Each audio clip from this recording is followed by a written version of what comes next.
Friends, I am Arvind Kumar and now I am going to start the fourth chapter of class 10th His First Flight from the diary of Anne Frank. It is the autobiography of Anne Frank. So before starting this chapter, I will tell you something which is very important related to the chapter. Anne Lies marry Anne Frank. It means Anne was born on 12 June 1929 in the month of February. Anne का जो जन्म था वह 12 जून 1929 को Feb में हुआ था and she died in March 1945. She was from German but a Jewish girl. Jewish का मतलब यहूदी गर्ल थी, जर्मनी में पैदा हुई थी. Who wrote while in hiding with her family and 4 friends in Amsterdam. उन्होंने अपनी डायरी तब लिखी थी जब वह अपने 4 फ्रेंड के साथ एम्स्टर्डम में छिपी हुई थी. अब एम्स्टर्डम में छिपी क्यों थी? जब नाजीज ने जर्मन पे अटैक किया था तो उस समय सेकेंड वर्ल्ड वॉर के समय, ठीक है, नीदरलैंड पे भी उन्होंने क्या किया? अटैक किया. तो नीदरलैंड का एक प्लेस है एम्स्टर्डम. तो एम्स्टर्डम में जो एने थी अपनी 4 फ्रेंड्स के साथ क्या हो गई? छिप गई थी. Her family had move to Amsterdam after the Nazi against power in Germany but were trapped when the Nazis occupation extended into the Netherland. तो उनकी जो फैमिली थी वह उस समय एम्स्टर्डम में आ गई थी. कब? जब नाजीज ने जर्मनी पे पावर कर लिया था, यानी अपना आधिपत्य जमा लिया था. तो जब जर्मनी पर नाजिस का क्या हो गया? पावर हो गया, तो इनकी फैमिली नीदरलैंड के एम्स्टर्डम में आकर क्या होने लगी? रहने लगी. As persecution against the Jewish population increase. लेकिन जैसे जैसे नीदरलैंड में यहूदी की पॉपुलेशन इंक्रीज होती गई, the family went into the hiding in July 1942 in hidden rooms in her father's Otto Frank's office building. तो इनकी फैमिली जो थी वह जुलाई 1942 को इनके फादर ओटो फ्रैंक्स की ऑफिस बिल्डिंग में क्या हो गए थे? छिप गए थे. आफ्टर 2 years इन हाइडिंग, और वे वहाँ पे 2 years तक क्या रहे? छिपे रहे. The group was betrayed and transported to the concentration camp system where Anne died. फिर उनको कंसंट्रेशन कैंप में लाया गया जहाँ पे एने की टाइफस से क्या हो गई? डेथ हो गई. In Bergen Belsen within days of her sister Margaret Frank. ठीक है, उसके बाद कुछ दिनों बाद मार्गरेट फ्रैंक की भी क्या हो गई? डेथ हो गई.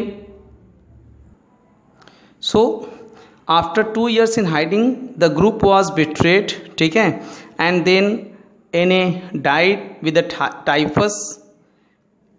टाइफस से एने की डेथ हो गई. उसके बाद उसकी सिस्टर मार्गरेट फ्रैंक की भी क्या हो गई? डेथ हो गई. Her father Otto the only survivor of the group. अब केवल एने की फैमिली के जो ओनली सर्वाइवर थे वो थे उनके father Otto. Return to Amsterdam after the war ended. और जब 1945 में वर्ल्ड वॉर क्या हो गया? एंडेड हो गया, तो उनके फादर एने के ओटो जो थे वे वापस एम्स्टर्डम आ गए. To find that her diary had been saved. और उन्होंने एने की डायरी को पाया. Convinced that it was a unique record. और ओटो ने पाया कि एने के फादर ने पाया कि एने की जो डायरी है उसमें एक यूनिक रिकॉर्ड है, यानी बहुत ही स्पेशली एने ने इसे लिखा है. She took action to have it published in English under the name the diary of a young girl. और उन्होंने इस डायरी को, एने की डायरी को क्या कराया? पब्लिश कराया और एक नेम दिया, the diary of the young girl. The diary was given to Anne Frank for her 13th birthday and chronicles the events of her life from 12 June 1942 until its final entry of 1st August 1944. ये जो diary थी एने को उनके 13 birthday पर मिला था.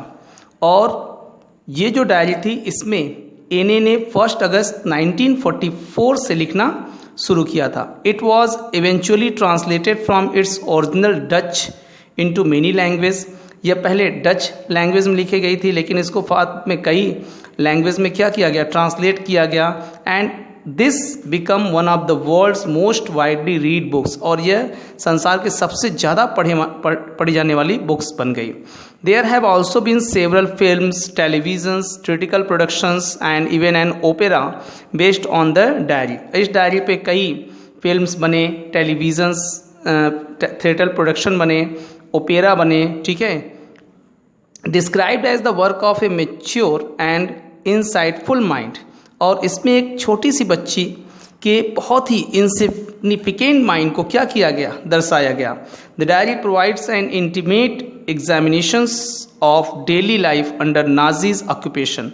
इस डायरी में एने ने उस समय के बारे में वर्णन किया है जब नाजी आर्यन सुपीरियरिटी थी जर्मनी में। एने Frank has become one of the most renowned and discussed of the Holocaust victims. एने जो थी वह इस विक्टम का एक बहुत रिनाउंस्ड थी, यानी उन्होंने इस क्रूशियलिटी को बहुत ही पास से क्या किया था, देखा था, जिसका वर्णन एने ने अपनी डायरी में किया है। Let's start the chapter.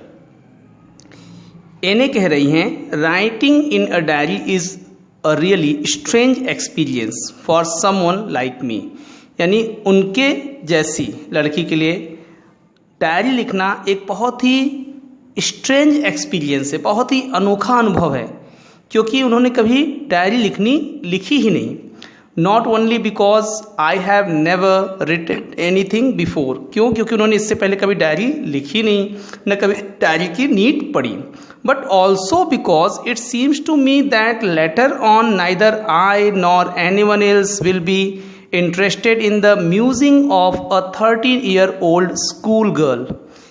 Musing on a 13-year-old schoolgirl means a period of reflection or thought.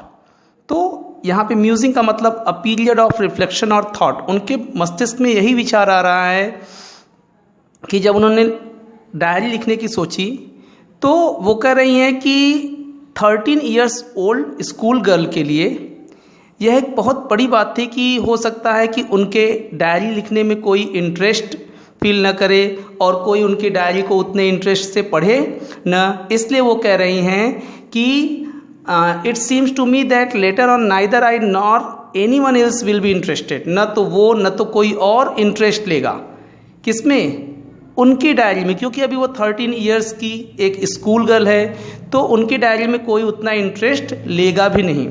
Oh well, it doesn't matter. I feel like writing and I have an even greater need to get all kinds of things off my chest. Greater need to get all kinds of things off my chest means express something that has been worrying you and that you have wanted to say. फिर भी जो एने थी वो चाहती थी कि उनके सर पर एक बहुत बड़ा बोझ था और वह उस बोझ को उस डायरी में लिख करके क्या करना चाहती थी, अपनी बात को एक्सप्रेस करना चाहती थी।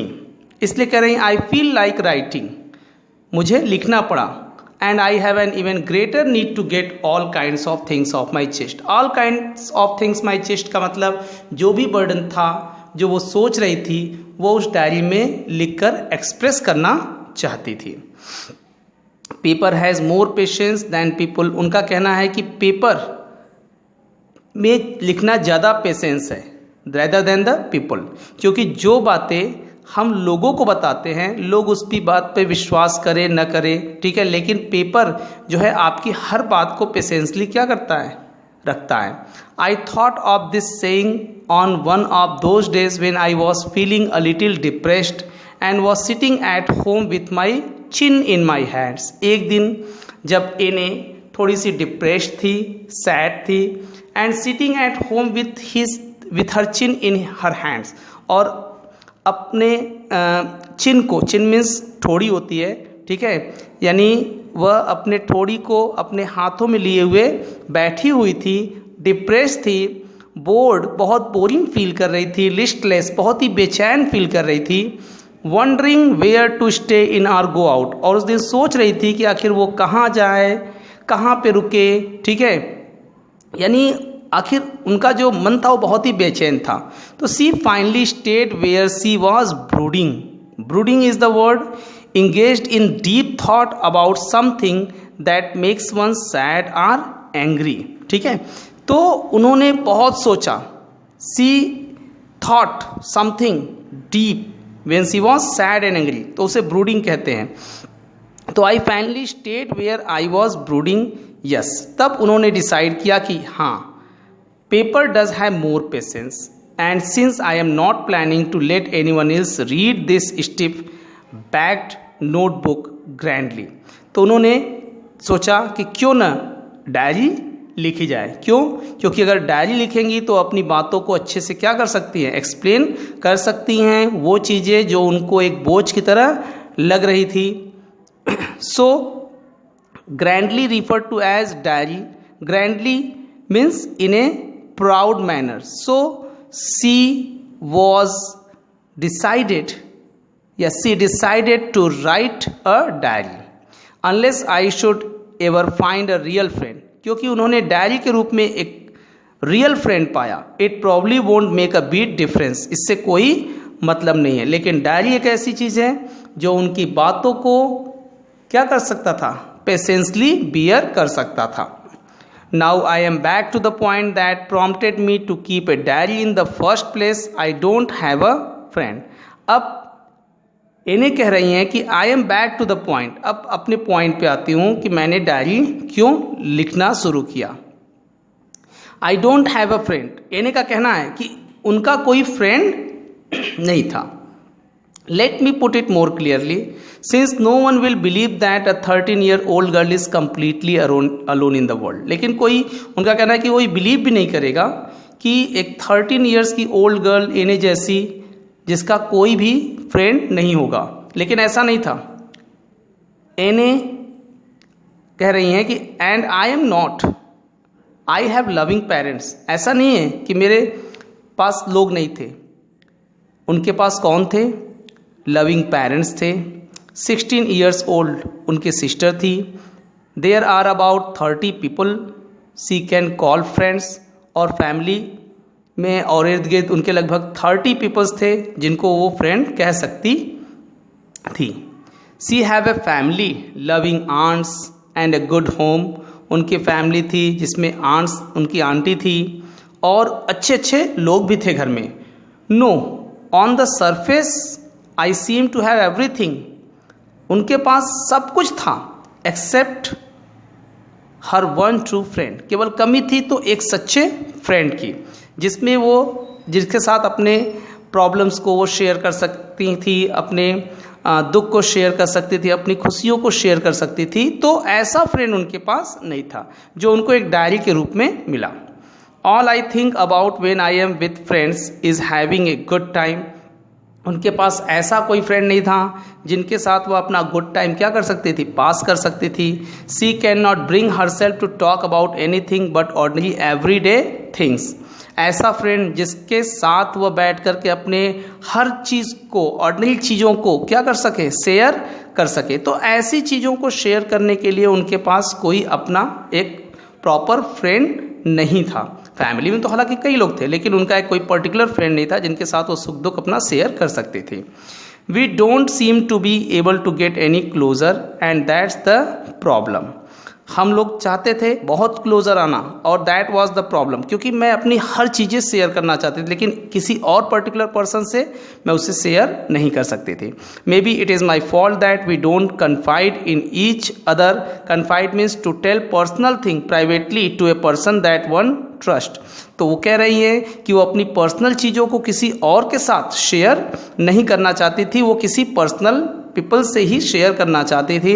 In any case that just how things are and unfortunately they are not liable to change, this is why I have started the diary. क्यों? क्योंकि उनको ये था कि अगर कोई उनका बहुत ही सच्चा होगा तभी वो शेयर करे, अदरवाइज अगर उनको शेयर करेंगी तो वो उनके सुख दुख को समझेगा नहीं, इसलिए उन्होंने डायरी लिखने की क्या की, कोशिश की। To enhance the image of this long awaited friend in my imagination, I don't want to jot down the facts in the diary the way most people would do, but I want the diary to be my friend and I am going to call his friend Kitty. Anne कहती हैं कि to enhance the image of this long awaited friend, यानी अगर कोई दूसरा व्यक्ति diary लिखता है तो उसमें वो इंट्रोडक्शन लिखता है, ठीक है, उसके बारे में लिखता है, पास्ट के बारे में लिखता है, लेकिन वो कहती हैं कि इस डायरी में उन्होंने ऐसा कुछ नहीं लिखा है बहुत ज़्यादा। क्यों? क्योंकि इस डायरी से वो बहुत अधिक फ्रेंडशिप रखती थी और वो डायरी उनके फ्रेंड के समान थी, जिसका नाम उन्होंने क्या दिया था? किटी दिया था। वो कहती हैं कि I don't want to jot down the facts in this diary the way most people would do, यानी जैसा लोग लिखते हैं मैं उस तरीके से नहीं लिखना पसंद करती। But I want the diary to be my friend, वो चाहती हैं कि वो डायरी उनकी एक डायरी न रहे बल्कि वो एक फ्रेंड की तरह उस डायरी को अपने साथ रखना चाहती थी। And she was going to call this friend Kitty, और उन्होंने इस डायरी को एक नाम दिया था, ठीक है, क्या नाम था?